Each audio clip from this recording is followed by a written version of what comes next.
Hasanatul abrar, sayyiatul muqarrabin. Hasanatul abrar, perbuatan baik yang dilakukan oleh golongan orang-orang yang levelnya itu abrar. Bagi orang muqarrabin yang darajatnya lebih tinggi, itu adalah perbuatan dosa. Perbuatan baik, tapi bagi level orang yang lebih tinggi adalah dianggap sebagai perbuatan dosa.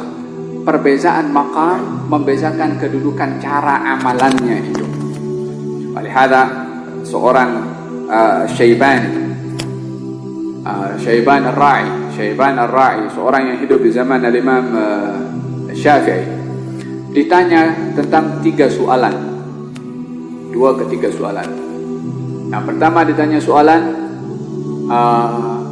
apa hukum orang yang dia lupa di dalam salatnya 3 atau 4?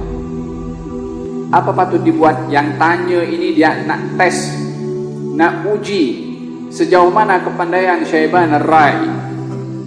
Maka Syaiban Ar-Ra'i menjawab, kamu nak saya jawab ikut madhab kamu atau madhab saya? Kata si penanya itu pelik juga. Ada 2 madhab ke dalam hal ini? Kita tak selalunya orang lupa 3, 4 sudah tahu jawabannya cukup jelas, tapi ini dibagi tahu ada 2 madhab. Kata si penanya pun cerdik juga, dia bagi tahu 2 madhab. Madhab kamu dan madhab saya. Dibagi tahu dalam madhab kamu, kata Syaiban Ar-Ra'i mengatakan, dalam madhab kamu orang yang lupa dalam rakaat 3 atau 4, maka dia meyakini yang sikit tambah lagi 1 rakaat, lepas itu sujud sahwi. Dia kata betul. Kalau madhab kamu macam mana? Kalau dalam madhab saya orang ini kena mesti disebat. Macam mana masuk dalam salat dia lupa kepada Allah Subhanahu wa taala, dia menghadap kepada Allah, boleh lupa kepada Allah? Orang yang lupa kepada zat yang dia menghadap kepadanya patut untuk dihukum, bukan untuk digantikan dengan sujud as-sahwi. Ditanya pula tentang hukum zakat. Kalau kambing berapa kita kena keluarkan zakatnya? Dijawab pula, nan madhab saya atau madhab kamu? Kata si penanya, 2 madhab. Dijawab, kalau madhab kamu orang punya 40 kambing, 1 ekor kambing dikeluarkan kerana Allah. Dalam madhab saya, al-mal wa malikuhu lillah. Dalam madhab saya, harta dan tuan empunya harta miliknya Allah, maka semuanya untuk Allah Subhanahu wa taala. 40 kambing untuk Allah Subhanahu wa taala. Levelnya beza. Antara kedudukan masing-masing orang diukur dengan kadar ma'rifahnya kepada Allah Subhanahu wa taala, akan berbeza cara amalannya kepada Allah Subhanahu wa taala.